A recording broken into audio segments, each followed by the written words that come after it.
Kauno Žalgirio krepšininkai VTB vieningoje lygoje sekmadienį sutriuškino Krasnojarsko Enisej komandą 86-61 ir iškovojo 14-ąją pergalę per 15 rungtynių. Rungtynės Žalgiris pradėjo aukščiausią pavarą ir jau įpusėjus kėlinių turėjo 10 taškų persvarą. Varžovams nepadėjo net minutės pertraukėlė, po kurios kauniečiai ir toliau dominavo aikštelėje.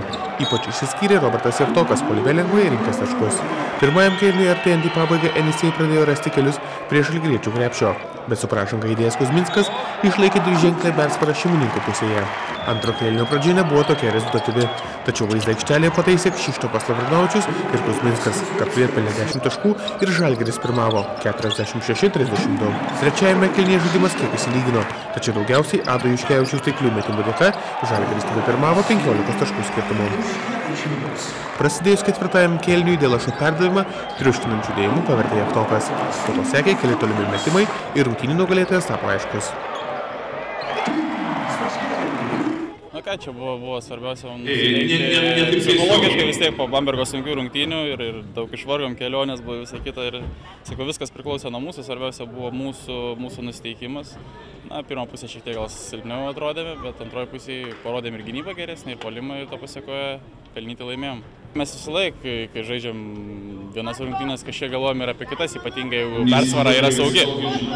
Neišimtis buvo ir šitas, nes dabar vis tiek labiausiai akcentuojam, labiausiai mums svarbiausios varžybos yra su Panathinaikos, tad jom ir ruošiamės.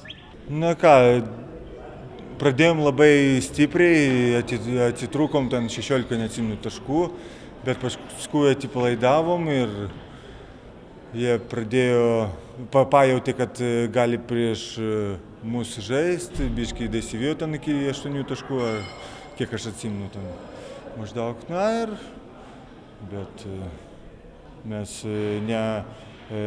negalėjom ir nenorėjom atiduoti jiems tos pergalės ir pasiekėm savo rezultatą, kurį ir turėjo būti. Kauno ekipai pergalę vedė lietuviai Mindaugas Kuzminskas pelnė 22 taškus, Ado Juškevičiaus sąskaitoje 14. Varžovo ekipai išsiskyrė Jerry Jeffersonas pelnė 16 taškų.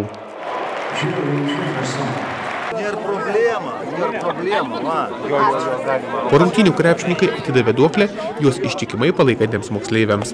Akcijos Žalgiris savo mokykloje dalyviai, daugiau nei 300 vaikų iš Suvalkijos mokyklų, galėjo pabendrauti su krepšininkais, gauti jų autografą bei nusifotografuoti. Geri, įdomu, labai buvo geros rungtynės. Kas patinka Žalgirio komandai? Kuzminskas ir Lavrinovičius. Ai, man jie tokie juokingi kartais būna.